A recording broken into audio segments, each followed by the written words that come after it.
Perkenalkan, nama saya Sarlina Aulia. Saya Siti Monzila. Dan saya Wade Siti Ainun.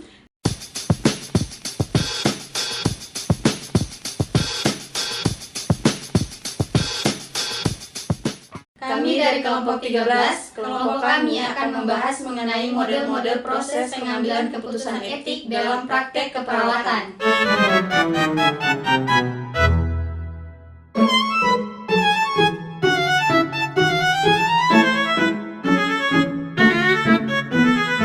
Baik, jadi model yang pertama yang akan dibahas kali ini adalah teori Hasted Bioethical Decision Making, di mana pokok yang akan dibahas pada teori ini adalah apa latar belakang pencetus teori ini, dan siapa sih pencetus teori ini, kemudian sumber teori dari Hasted Bioethical Decision Making, konsep utama dan definisinya, serta inti dari teori ini.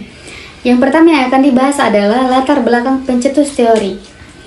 Jadi, pencetus teori ini adalah Gladys Hasted, di mana Gladys Hasted itu lahir di Pittsburgh. Hampir selama hidupnya dia di Pittsburgh.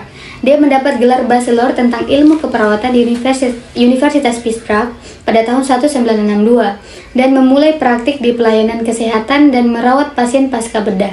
Pada tahun 1968, dia mendapat gelar master keperawatan sambil mengajar di Louis Student School of Nursing at St. Margaret's Memorial Hospital di Pittsburgh.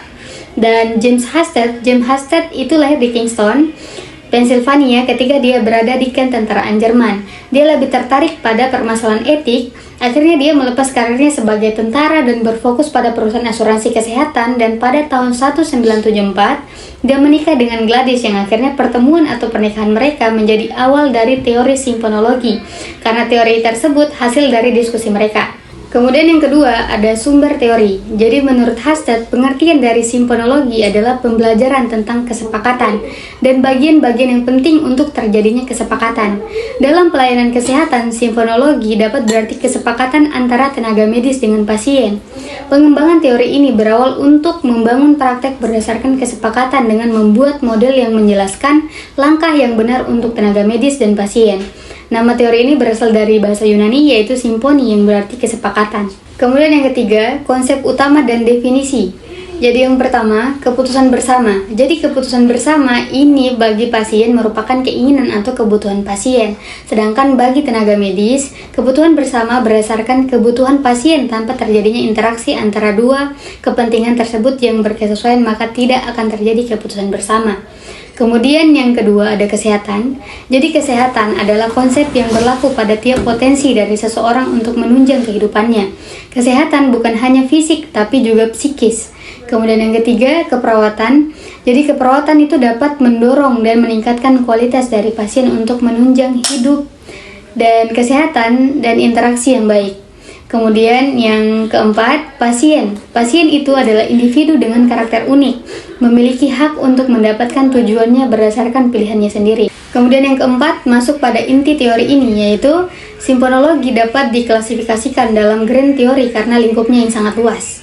Hasted membuat teori simponologi tidak hanya dari perkembangan yang alami dalam pekerjaan, tetapi juga karena kebutuhan dalam pedoman utama yang berhubungan dengan permasalahan etik dalam perawatan kesehatan. Dan inti dari teori ini itu membahas mengenai hak dan standar bioetikal. Jadi hak menurut Hasted itu adalah elemen penting dalam etik. Simponologi menjadikan hak sebagai konsep utama, di mana hak merupakan hasil dari kesepakatan implisit antara makhluk-makhluk rasional, dibuat dan diselenggarakan berdasarkan rasionalitas mereka, tidak mendapatkan tindakan dari satu sama lain atau untuk menempatkan satu sama lain dalam keadaan apapun, kecuali melalui persetujuan sukarela. Kemudian yang kedua ada standar bioetikal. Jadi standar bioetikal mengarah pada kebaikan, di mana kebaikan adalah standar etik dari sebuah praktik kesehatan. Kesepakatan antara hubungan pelayanan kesehatan perawat dengan pasien berlandaskan kebaikan. Berdasarkan asas kebaikan tersebut, maka standar bioetikal mempunyai cabang, yaitu yang pertama ada otonomi, di mana otonomi merupakan keunikan individu atau karakter utama yang membangun individu tersebut. Individu mempunyai hak untuk bertindak karena keinginan atau kepentingan pribadinya. Kemudian yang kedua ada freedom. Freedom itu adalah kekuatan atau hak untuk mengambil keputusan jangka panjang berdasarkan pada evaluasi diri sendiri terhadap situasi dan kondisi. Kemudian yang ketiga Ada objektivitas atau objectivity adalah kemampuan untuk mengetahui dan bertindak terhadap sesuatu berdasarkan penilaian diri sendiri. Kemudian yang keempat ada beneficence. Beneficence adalah kemampuan dalam mengambil keputusan dan bertindak untuk memperoleh manfaat yang sesuai dengan manfaat dan tujuan seseorang. Kemudian yang kelima ada self-assertion. Jadi self-assertion adalah hak dan kemampuan pasien untuk mengambil keputusan. Jika seseorang tenaga medis mengambil kesepakatan tindakan berdasarkan self-assertion, maka tenaga medis tersebut membantu pasien mengambil keputusan sesuai dengan keinginannya mereka, walaupun itu dinilai negatif bagi lingkungannya pasien. Kemudian yang terakhir ada fidelity, di mana fidelity adalah hak dari pasien untuk mempercayai sepenuhnya tindakan tenaga medis terhadap dirinya tanpa mengetahui baik dan buruknya.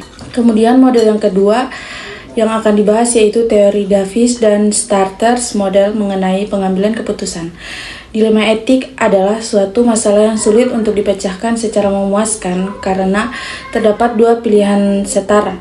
Sebuah dilema etik muncul ketika terjadi konflik yang menyebabkan perawat harus menghadapi pilihan yang sulit dan tidak memiliki alternatif yang sempurna antara kepentingan pasien dan prinsip etik perawat. Menurut Davis, keputusan adalah hasil pemecahan masalah yang dihadapi dengan tegas. Suatu keputusan merupakan jawaban yang pasti terhadap suatu pertanyaan. Keputusan harus dapat menjawab pertanyaan tentang apa yang dibicarakan dalam hubungannya dalam perencanaan, serta menurut Davis pula, pengambilan keputusan adalah pemilihan alternatif pelaku atau kelakuan tertentu dari dua atau lebih alternatif yang ada. Kemudian materi terakhir yang akan dibahas ialah langkah-langkah penalaran etik, di mana langkah-langkahnya yaitu yang pertama, otonomi atau penentuan nasib sendiri, di mana otonomi merupakan suatu bentuk kebebasan pribadi. Otonomi juga disebut kebebasan memilih atau menerima tanggung jawab untuk pilihan seseorang. Yang kedua, beneficence atau doing good. Prinsip ini menyatakan bahwa jika seseorang tidak dapat berbuat baik, maka kita harus setidaknya tidak membahayakan. Yang ketiga, justice atau mengobati orang fairly. Prinsip ini menyatakan bahwa sama harus diperlakukan sama dan uniqueness harus diperlakukan sesuai dengan perbedaan mereka. Yang keempat, kebenaran telling atau kejujuran. Prinsip ini digunakan untuk menjelaskan bagaimana orang merasa tentang perlunya pengungkapan kebenaran atau penerimaan penipuan. Yang kelima, fidelity atau menjaga promise. Fidelity mengacu pada kewajiban moral bahwa individu harus setia pada komitmen dan janji-janji mereka. Yang keenam, kerahasiaan atau menghormati keistimewaan informasi. Kewajiban untuk mengamati privasi lain dan untuk menyimpan informasi tertentu dalam kerahasiaan merupakan prinsip dasar etik dan merupakan dasar dari kedua etika medis dan keperawatan. Memang, kerahasiaan dianggap begitu penting bahwa pemerintah federal menerapkan undang-undang privasi mengenai akses ke informasi kesehatan pasien dalam asuransi kesehatan, portabilitas, dan akuntabilitas.